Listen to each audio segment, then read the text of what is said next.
சினிமாவில் இருந்த ஒரு சகோதரர் இப்போ பெரிய இயக்கத்துக்கெல்லாம் போட்டியாக நிற்கிறார். எதிர்த்து இவர் நிற்கிறவங்களும் சினிமாலங்க தான்.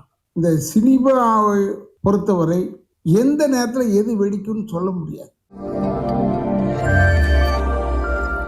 இங்கே கூடியிருக்கும் என் கண்முனை கூடியிருக்கும் என் குடும்பத்தைச் சேர்ந்தவர்கள் மேடையில்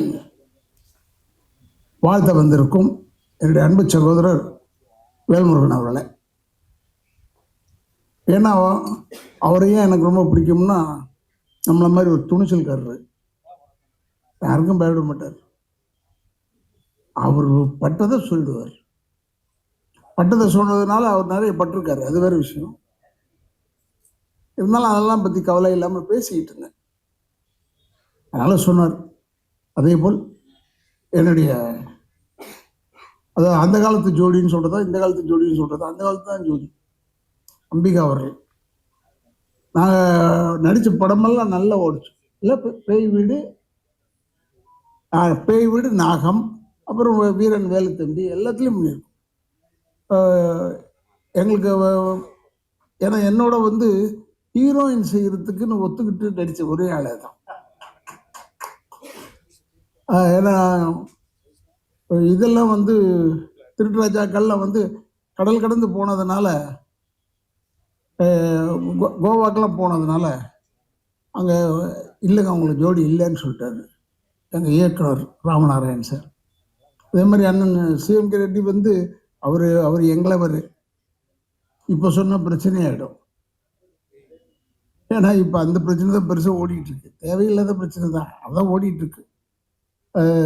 தெலுங்கா தமிழா அது இதுன்னு நிறைய ஓடிட்டு இருக்க நேரத்தில் நம்ம இதை சொல்ல தேவையில்லைன்றதுக்காக என்னுடைய அன்பு சகோதரர் சிஎம்கே ரெட்டி அவர்களுக்கும், மேலும் மாஸ்டரை பற்றி சொல்ல தேவையில்லை. செல்வம் மாஸ்டர் அவர் நான் நினச்ச கூப்பிட்டா வந்துடுவார் போல இருக்குன்னு கூப்பிட்டு பார்த்தேன். விலைவாசியை பார்த்தோன்னு ஐயோ வேணாம் சாமி, ஏன்னா நமக்கு அடிக்கிறதுக்கு தானே ஒரு ஆள், அது நம்ம பார்த்துக்கலான்னு சொல்லிட்டு. ஆனால் இவங்க யூனியன் எல்லாமே நம்ம நுழையவும் முடியாது, அது ஒரு கஷ்டம்.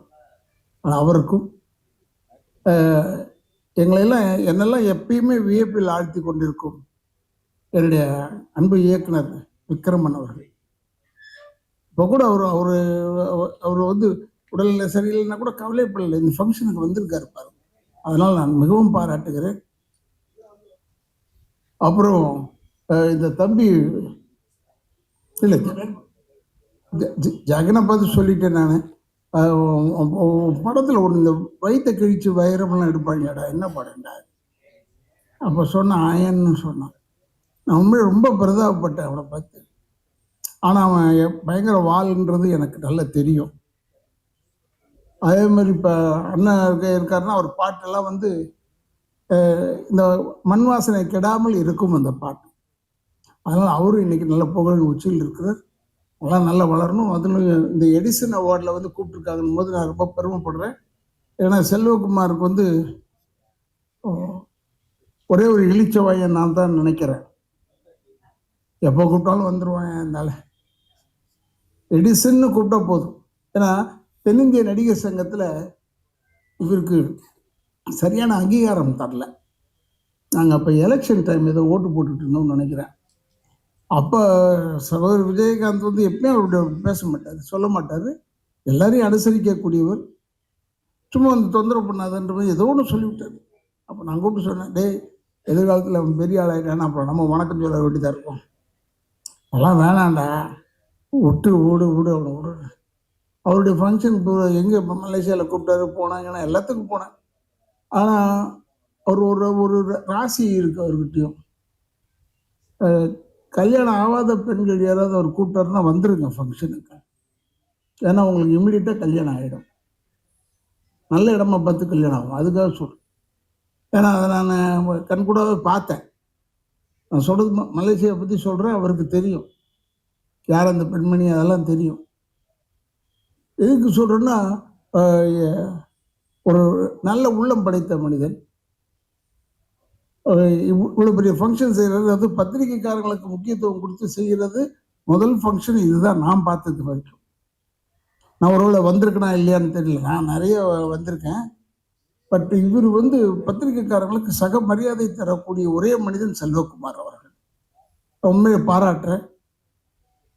அவர் இப்போ இந்த எடிசன் 18th அவார்டு 18வது ஆண்டு அவார்டுன்னு எனக்கு ஆச்சரியம் ஆயிடுச்சு. ஓ, இந்த நாளோட பழகி நமக்கு 18 வருஷம் ஆயிடுச்சா? அடேங்க அப்பா, எவ்வளோ நாள் ஓடி போச்சு பாருங்க.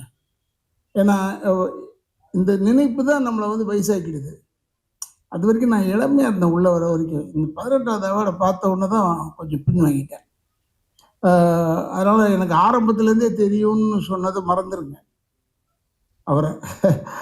And is a very good man. இப்போ கூட அண்ணன் ரொம்ப அற்புதமாக எங்களெல்லாம் அறிமுகப்படுத்தினார். அதாவது கட்டுறதுக்கு உதவும் மூங்கில், அப்புறம் தேவையில்லாத வாழை மரத்தை வச்சு, இது வந்து கலைஞர் சொன்ன கதை எங்களுக்கு, நான் இல்லைன்னு சொல்ல. அப்போ தேவையில்லாத வாழை மரத்தை வச்சு தான் ஃபங்க்ஷன் பண்ணுவாங்க, அது தூக்கி ஓரத்தில் போட்டுருவாங்க. பட் இருந்தாலும் அதையும் மதித்துன்னு சொன்னார். சொல்லிவிட்டு உடனே என்ன தான் கூப்பிட்டாரு முதல் அவார்டு. அப்போ நாங்கள்லாம் மூங்கி மரம் நினைக்கிறோம். இப்போ அப்படி ஆயிட்டோமா என்னன்னு தெரியல நாங்கள். ஆனால் எப்பயுமே நான் வந்து வாழை மரமாக இருக்கணும், எந்த மரமாக இருந்தாலும் ஒன்றும் தப்பு இல்லை, நல்ல மரமாக இருக்கணும், அவ்வளோதான் என்று சொல்லி அண்ணன் வந்து எங்களை ரொம்ப அற்புதமாக அறிமுகப்படுத்தினார். அதனால் அவருக்கு என்னுடைய வணக்கங்களை கூறி, செல்வகுமார் அவர்கள் இந்த ஃபங்க்ஷனை எடுத்து செய்கிறதுல எப்பவுமே வல்லவர். பல பேருக்கு பல வெளிநாடு காமிச்சிருக்காரு. பட் என்னெல்லாம் அவர் கூப்பிடுறதா இருந்தால் மேக்ஸிமம் உள்நாடு தான் கூப்பிடுவார். ஏன்னா நான் கொஞ்சம் ஒரு நல்லவன் இல்லை, அதனால ஒருவேளை கூப்பிட மாட்டாரா என்னன்னு தெரியாது. அதனால சில டைமில் கூப்பிட்ருக்காரு. இப்போ மலேசியாலாம் கூப்பிட்டு போயிருக்காரு. மலேசியா வந்து என்னுடைய தாய் வீடு மாதிரி. எல்லாமே என்ன, எனக்கு நிறைய நண்பர்கள், நிறைய நானே போய் தனியாக போய் பார்த்துட்டு வரக்கூடிய அளவுக்கு தகுதி உடையவர்கள் அங்கே. மற்ற ஊர்லலாம் எனக்கு அவ்வளோவா தெரியாது. இருந்தாலும் இத்தனை வருஷம், கிட்டத்தட்ட 52வது வருஷம் சினிமாவில் இருக்கேன். இதில் நான் பார்த்ததே என்னென்னா, எங்கள் ஐயா சொன்னதான் ஞாபகம். படுத்துக்கிட்டு இருக்கும்போது கூட சினிமாக்காரன் காலை ஆட்டிக்கிட்டே தான் தூங்கணும்.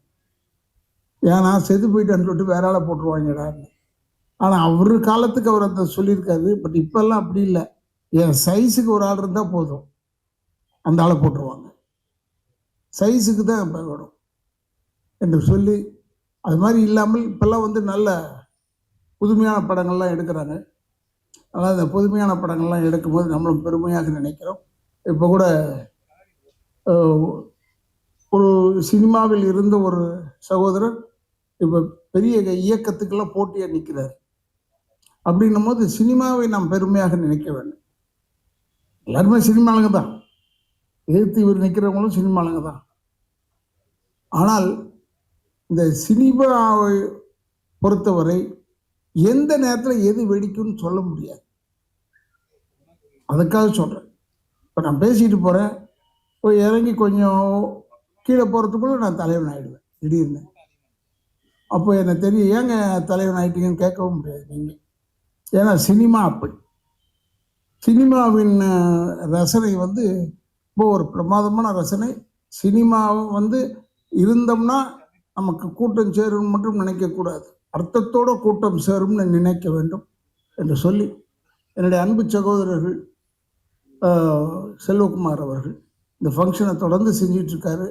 இன்னும் நான் பேராசைக்காக சொல்லவில்லை, இன்னும் ஒரு 30 வருஷம் நடத்தினா கூட நான் இருக்கணும், அதை பார்க்கணும் என்று சொல்லி, அதான் என்னுடைய வேண்டுதல் என்று சொல்லி, என்னை இவ்வளோ தூரம் கூப்பிட்டதுக்கு, அழைத்ததுக்கு என் குடும்பத்தின் சார்பாகவும் திராவிட இயக்கத்தின் சார்பாகவும் நன்றியை கூறி விடைபெறுகிறேன். நன்றி.